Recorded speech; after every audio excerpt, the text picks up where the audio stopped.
nagkikrave ka din ng tortang talong kagaya namin, well, ito na ang sign mo para gumawa na rin ng tortang talong. Pero ang kinikrave niya pala yung ensaladang talong, yung parang iihawin daw muna, tapos i-ensalada. Tapos parang sarap din nun, no? Tapos may mangga, tapos papartner mo sa pritong isda.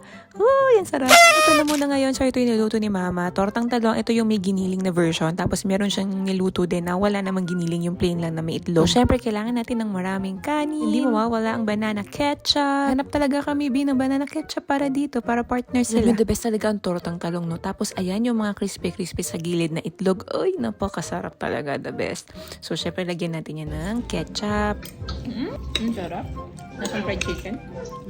Kaya ako nasabing lasang fried chicken kasi nilagyan ni Mama ng crispy fry. So, parang lasang fried chicken.